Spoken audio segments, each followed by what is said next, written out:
வாசிங்க பிலிப்பியர் எழுதின புஸ்தகம் 4வது அதிகாரம் 4வது வசனத்தை வாசிங்க. பிலிப்பியர் 4வது அதிகாரம் 4வது வசனம். கர்த்தருக்குள் எப்பொழுதும் சந்தோஷமாயிருங்கள், நீங்கள் எப்பொழுதும் சந்தோஷமாயிருங்கள் என்று அவன் மறுபடியும் நான் உங்களுக்கு சொல்லுகிறேன். அருமையான தேவனுடைய பிள்ளையே, அவன் பிலிப்பியர்ல சொல்லப்பட்டிருக்கிற பிரகாரம் அவன் நீங்கள் அவன் மறுபடியும் நான் உங்களுக்கு சொல்லுகிறேன். அவன் அப்போஸ்தலன் பவுல் சொல்லுறது போல மறுபடியும் உங்களுக்கு நான் சொல்லுகிறேன், நீங்கள் சந்தோஷமாயிருங்கள். அல்லேலூயா, அல்லேலூயா, அல்லேலூயா. பாஸ்டர் எப்படி சந்தோஷமா இருக்க முடியும்? வேதனை, கஷ்டம், நெருக்கம், அவன் பாடு, உபத்திரம் எல்லாம் அதிகமாய் சூழ்ந்து கொள்கிறது, கலக்கம் அதிகமாய் சூழ்ந்து கொள்கிறது. ஆனா சமூகத்தில் துதிச்சு பிரயோஜனம் இல்லாத மாதிரி இருக்குன்னு நீங்க சொல்வீங்கன்னு சொன்னா நீங்கள் அதை குறித்து பார்க்க வேண்டிய அவசியம் கிடையாது.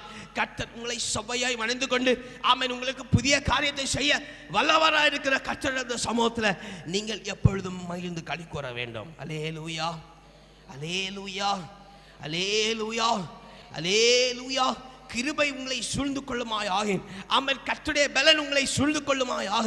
ஆமென். கர்த்தருடைய சமூகத்தில் நீங்கள் நேரம் மகிழ்ந்து களி கூறுவீங்க. அல்லேலூயா, அல்லேலூயா.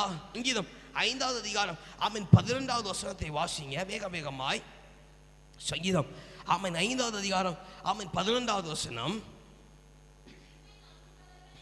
உம்மை நம்புகிறவர்கள் யாவரும் சந்தோஷித்து என்னாலும் கம்பீரிப்பார்களாக. எப்படி?